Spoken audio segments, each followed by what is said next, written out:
안녕하세요. 저는 일산 사는 30대 후반의 여자입니다. 제가 이번에 정말 어이없고 기가 막힌 일을 겪다 보니 사람이라는 존재가 너무 무서워졌어요. 어디에다 하소연할 곳이 없어서 이렇게 익명의 힘을 빌려서라도 사연을 보내려고 합니다. 가족을 이룬다는 게, 그리고 이혼을 한다는 게 저만 어려운 것이고 남들은 쉬운 것인가 봐요. 남편은 제게 너무나도 쉽게 이혼을 요구하더라고요. 저는 지극히 평범한 집안에 태어나고 자랐어요. 그렇게 부유한 편은 아니지만 부족함 없이 하고 싶은 것 하고 살았죠. 아버지와 어머니는 젊었을 때부터 대기업에 다니시면서 돈을 열심히 모아놓으셨어요. 모아둔 돈이 좀 있어서 그런지 두 분 다 노후 걱정은 없으셨어요. 그래서 지금은 어머니께서 일을 그만두시고 집에서 살림을 하고 계시고요. 저는 같은 회사에 다니던 저희 집안과 비슷한 집안인 남편을 만나 결혼을 했습니다. 저희가 결혼한 지는 오래되었는데 현재 아이는 없는 상태예요. 노력은 많이 했었지만 애가 생각보다 쉽게 들어서지 않더라고요. 그렇다고 해서 애 못 가진다고 시어머니께서 구박하진 않으셨어요. 시어머니께서도 저처럼 임신이 잘 안 돼서 힘들게 저희 남편을 낳으셨었거든요. 그 마음 누구보다 이해한다면서 너무 조급해하지 말라고 오히려 저를 위로해 주시더라고요. 남편도 제게 조급해할수록 마음만 급해져서 애가 더 안 생길 수도 있다면서 아무 생각 없이 언젠간 오겠지 하는 심정으로 기다려보자고 하더라고요. 저는 정말 이런 시댁 찾기 힘들다며 결혼하길 잘했다고 생각했어요. 하지만 저희 아버지가 사업을 시작하시면서 이런 행복도 길게 가진 못했어요. 아버지께서는 다니던 회사에서 계속 근무하시다가 최근에 그만두고 모아둔 돈 일부를 가지고 사업을 시작하셨어요. 아버지는 손수 직접 팔찌를 디자인하고 만들어서 파셨어요. 처음엔 누구나 그렇듯 매출이 저조했는데 유명 인플루언서가 아버지께서 만든 제품을 착용하고 후기 글을 올린 이후에 그의 팬들에 의해서 입소문이 타서 대박이 난 거예요. 갑자기 늘어나는 주문량에 꿈인지 생시인지 도저히 정신을 못 차리겠다고 하시더라고요. 아버지도 이것도 한철이라면서 지금 이렇게 입소문이 타다가도 금방 수그러들 수도 있다면서 괜한 기대를 품지 않으셨어요. 하지만 아버지가 예상했던 것과는 달리 아버지의 제품들이 꾸준히 사랑을 받고 있더라고요. 나이가 좀 있으신 아버지가 디자인해서 그런지 아무래도 유행에는 뒤처지지만 나름의 유니크한 매력이 있다면서 그게 이 팔찌의 큰 포인트라며 다들 좋아해 주셨어요. 아버지께서는 팔찌를 팔아 버신 돈으로 도움이 필요한 사람들에게 기부도 많이 하셨어요. 미혼모를 위해 분유와 기저귀, 그리고 청각장애인들을 위한 보청기 등등 여러 방면으로 기부를 하셨어요. 매출이 더 안 올라도 괜찮으니 떨어지지만 말자는 아버지의 바람과는 달리 아버지의 팔찌를 착용했던 유명 인플루언서가 뒷광고 논란이 터진 거예요. 그러면서 아버지의 회사도 함께 논란에 휩싸이게 되었죠. 사실이 아닌데 마치 사실인 것 마냥 사람들이 글을 썼고 그 글이 빠르게 퍼지면서 기사까지 포털 사이트에 크게 걸리게 되었어요.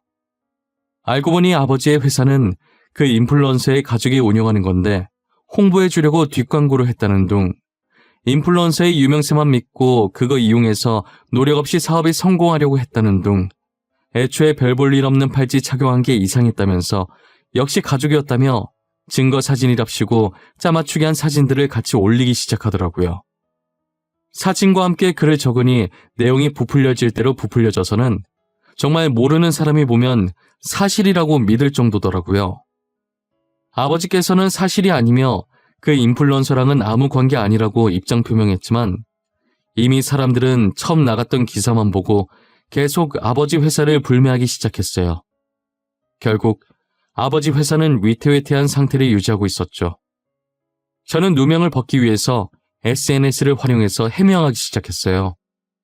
하지만 제가 해명을 해도 들으려고 하지 않고 안 좋은 댓글만 쌓이더라고요. 지금 이게 어디서부터 첫 단추를 잘못 꿰인 것인지 전혀 모르겠더라고요. 해명을 하면 할수록 사람들 사이에서는 저도 그 인플루언서의 친척이 되어 있었어요. 오히려 말하면 더 손해인 것 같아서 저도 손을 놓을 수밖에 없었어요. 엎친 데 덮친 격으로 아버지 일 때문에 안 그래도 스트레스 받는데 거기다 남편까지 더하더라고요.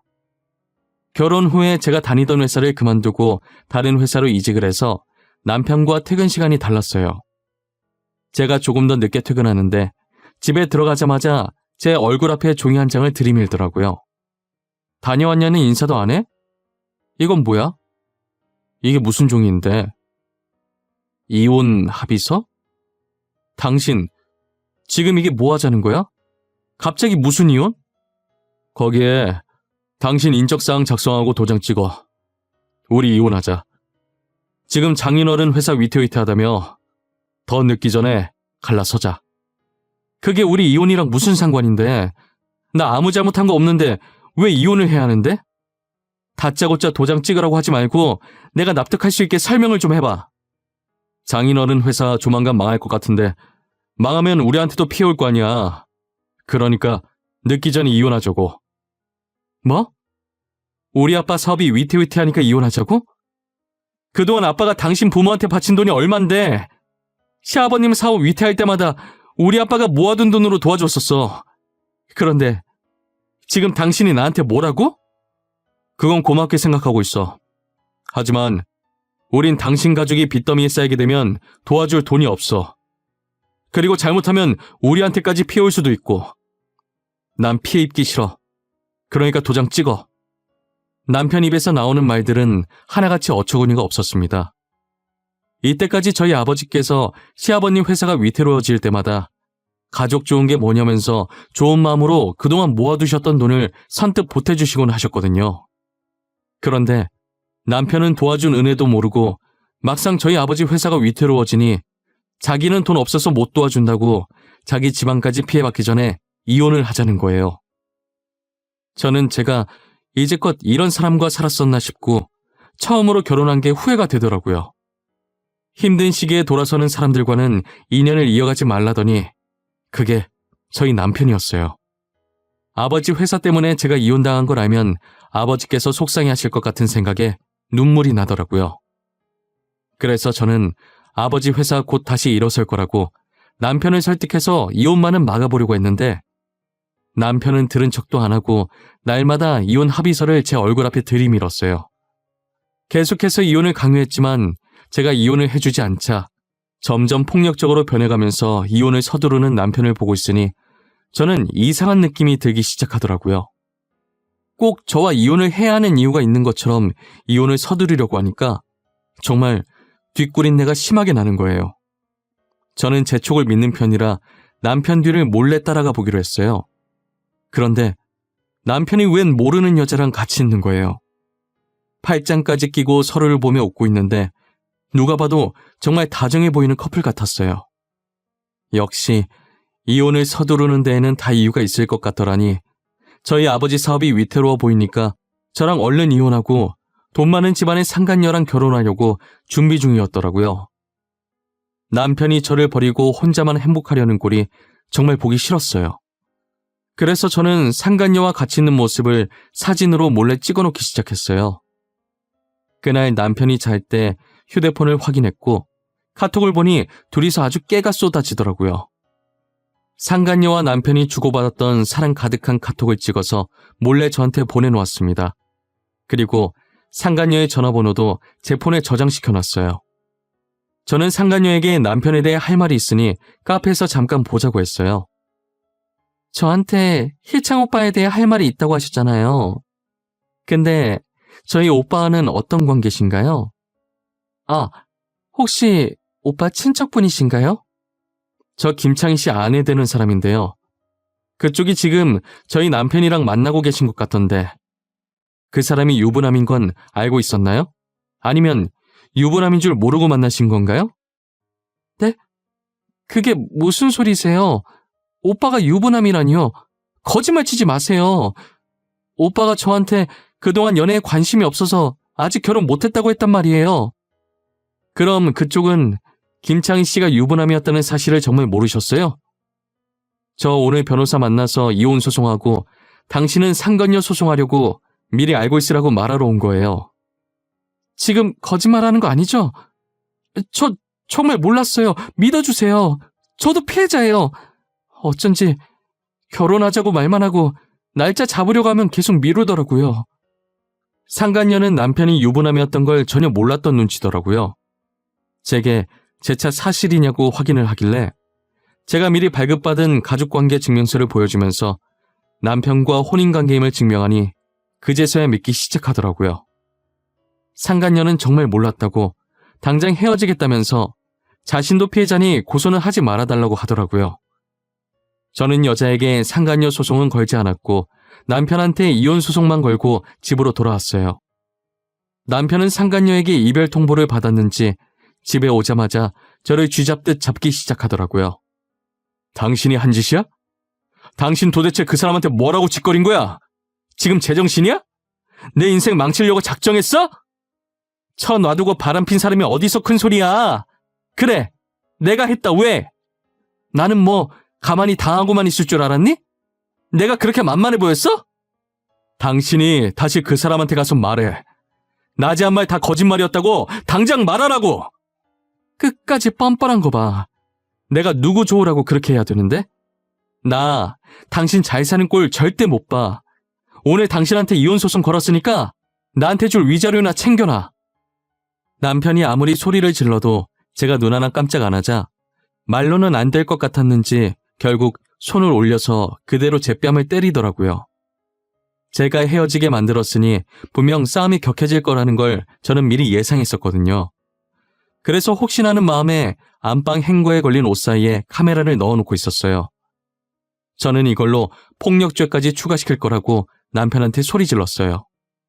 저는 남편에게 이혼 소송으로 위자료를 받아냈지만 폭행죄는 뺨 때린 게 다고 초범이기도 해서 징역까지 안 가고 벌금형으로 끝났더라고요. 그 뒤로도 남편은 정신을 못 차리고 돈 많은 여자 한번 물어보겠다고 여러 여자들을 만나고 있다고 하더라고요. 다행히 저희 아버지는 뒷광고 논란으로 잠적했던 유명 인플루언서가 아버지와 친척도 아니고 일면식도 없다고 해명을 해주면서 어느 정도 논란이 잠재워졌어요. 그리고 이러려고 아버지께서 이제껏 선행을 해왔던 것은 아니었지만 이때까지 아버지의 도움을 받으셨던 분들이 글을 써주셨더라고요.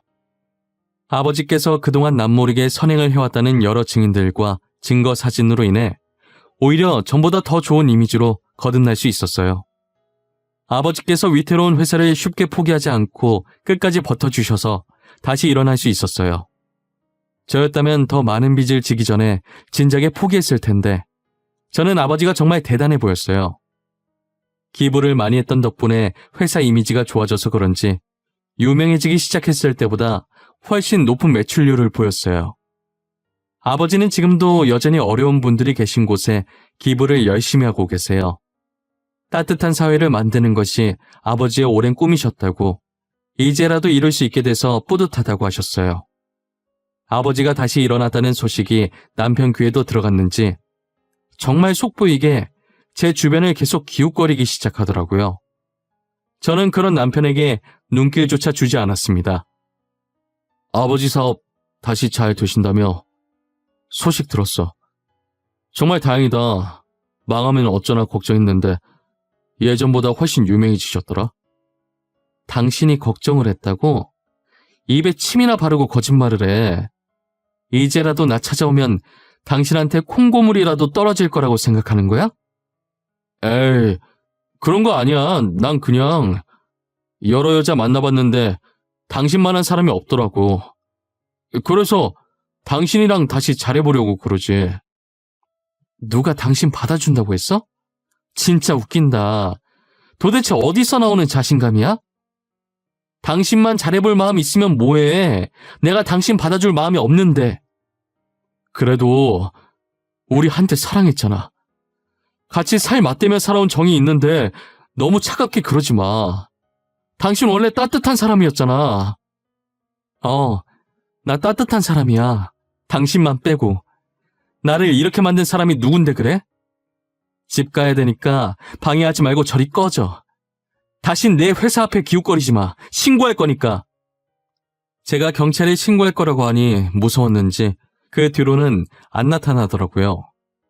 도대체 누구 좋으려고 제가 재결합을 하나요? 저는 또다시 지옥 속으로 들어가기 싫었어요. 얼마 뒤 남편이 다니던 회사를 그만두고 사업한다는 소식을 들었어요. 저는 개업 축하한다는 문구를 새긴 근조 화환을 남편 회사로 보내줬어요. 그리고 화환과 함께 홍보 열심히 해주겠다고 포털 사이트 확인해보라는 편지도 하나 남겼죠. 저는 포털 사이트에 남편이 제게 했던 짓들을 영상과 함께 글을 써서 올렸어요. 그리고 많은 사람들이 볼 수 있게 배너 광고도 해줬답니다. 제가 열렬히 홍보해준 덕분에 남편 회사는 아주 유명해졌더라고요. 비록 불륜남, 폭행남, 갖가지 안 좋은 수식어의 별명들이 함께 붙게 되었지만요. 결국 남편은 사업을 제대로 시작해보지도 못하고 망하게 되었어요. 저한테 돈이라도 뜯어야겠는지 사실 적시 명예훼손을 걸었더라고요. 저럴 거라는 걸 어느 정도 예상은 했지만 진짜 끝까지 구질구질해 보였어요. 남편은 제게 합의금만 준다면 고소 취할 생각이 있다고 하더라고요. 당신 미쳤어? 사람을 이렇게 전 국민한테 망신 주니까 이제 속이 후련해? 이미 지난 일인데 꼭 그렇게까지 해야 했어? 응, 그렇게까지 해야겠더라고. 사실 아직 속이 완전히 후련하진 못해. 난 앞으로도 당신이 행복해지려고 하면 다 망쳐놓을 예정이야. 뭐? 앞으로도 계속 이러겠다고? 도대체 이렇게 해서 네가 얻는 건 뭔데? 너 그거 돈 낭비, 시간 낭비야. 알아? 내가 얻는 거? 통쾌함? 짜릿함? 그냥 내 기분이 좋아. 그리고 내 돈, 내 시간, 내가 낭비하겠다는데 당신이 그걸 왜 신경 써? 너 이거 사실 적시 명예훼손으로 고소감인 거 몰라? 나 너 명예훼손으로 고소했어. 이 정도 각오는 하고 그런지 버린 거겠지? 당연히 예상은 했어. 쪽팔린 줄도 모르고 진짜 고소할 줄은 몰랐네. 허위 사실도 아니고 사실 적시라니. 진짜 너무 모양 빠지지 않아? 이미 망한 거 내가 지금 자존심 지킬 입장이 아니라서 말이야. 당신이 나한테 합의금만 준다면 고소 취할 생각 있어. 그래, 당신이 지금 자존심 세울 때가 아니지. 한 푼이라도 더 필요한 상황인데 말이야. 안 그래? 합의금 줄게. 얼마 주면 되는데 원하는 액수 한번 불러봐. 4천만 주면 내가 뒤끝 없이 깔끔하게 당신 고소했던 거 취하해줄게. 어때? 4천 괜찮겠어? 남편은 제가 생각했던 것보다 액수를 적게 부르더라고요. 바로 입금해주겠다고 했고 저는 그 자리에서 합의금을 주고 남편은 고소를 취하했어요. 저는 제발 다시는 내 눈앞에 보이지 말라고 하고 먼저 자리를 떴습니다. 그리고 남편 회사가 망하고 얼마 지나지 않아 시아버님 회사도 망했더라고요. 남편이 회장의 아들이라는 게 소문이 나서 사람들이 불매를 했다고 하더라고요. 남편네가 점점 망해가는 걸 보는데 얼마나 속이 시원한지 몰라요. 이렇게 못된 마음 먹으면 다 저한테 돌아온다는 걸 알지만 그래도 남편네가 망한 건 저 때문이 아니라 다 남편의 업보라고 생각해요. 이제 와서 드는 생각이지만 저와 남편 사이에 애가 안 생겼던 건 이런 일이 생길 줄 알고 미리 조상님께서 막아주신 것만 같았어요. 저희한테 아이라도 있었으면 아이 핑계를 얼마나 댔을까요? 상상만 해도 치가 떨리고 온몸에 소름이 끼쳐요. 여러분들은 주변에 있는 누군가에게 혹시나 힘든 일이 생긴다면 못 본 척 외면하려고 하지 마시고 도움의 손을 한번 뻗어보세요. 그게 다 여러분들의 업으로 돌아갈 거예요. 오늘 날씨가 많이 춥다고 해요. 따뜻하게 입으시고 이 시국 조심하시길 바랄게요. 힘든 시기인 만큼 저희 다 같이 이겨내보도록 해요. 지금까지 제 사연 들어주셔서 감사합니다.